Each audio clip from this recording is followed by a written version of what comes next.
Hey friends, today I wanted to share with you how I use a rosary in my prayer and magical life as a Christian witch.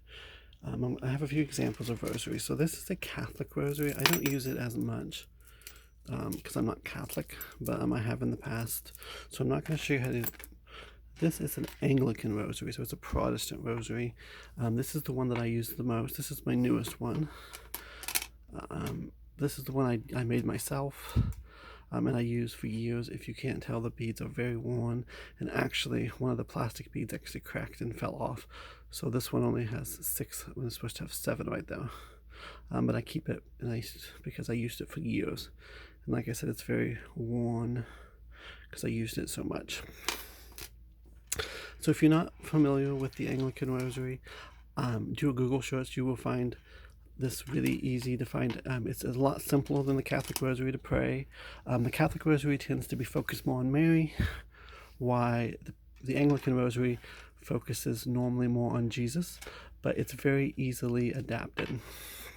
And so each bead has a name. So there's a cross. This first bead right here is called an inventory bead, and then this bead is called a cruciform bead, and there's 4 cruciform beads. They form a cross, and then these beads in between are called week beads for those 7 for each day of the week. And then you would pray the cross in the bead, and then you'd go counterclockwise around and pray, and then back this way.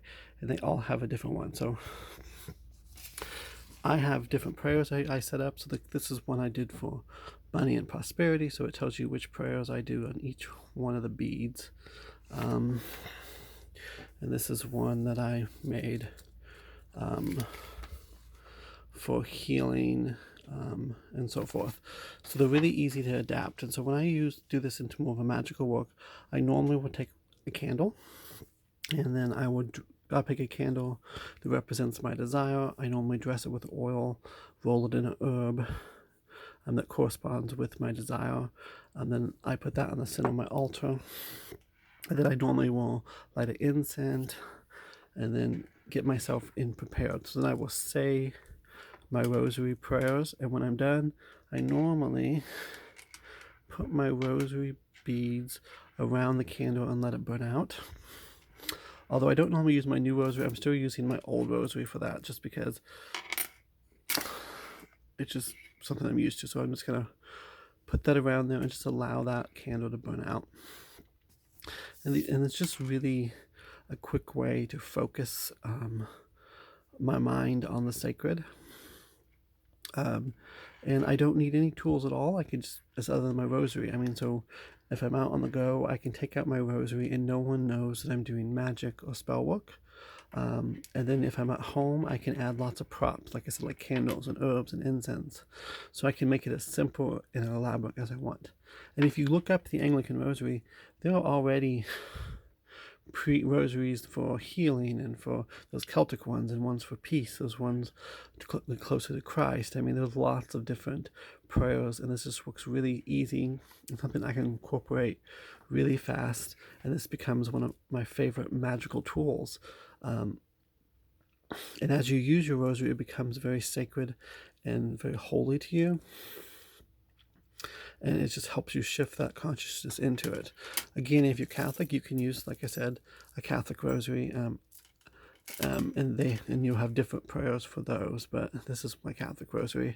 I don't use it per se, but I like it, and occasionally I've done magical work with Catholic. It's just not as prominent for me. Like I said, since I like the Anglican rosary better.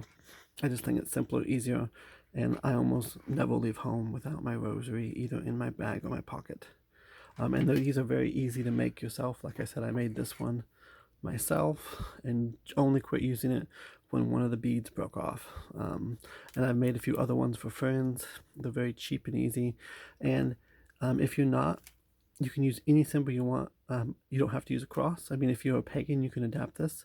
It works really well with elemental symbolism because of the 4 little cruciform beads become a cross, and so it could be, because you could assign those to earth, air, fire, or water. I've seen people do that. You could put a goddess pendant on here, or a pinnacle. These just are really easily adapted to any spiritual path. And as a Christian witch, they just make perfect little props, and it becomes a wonderful little magic tool to use in your practice. Many blessings, my friend.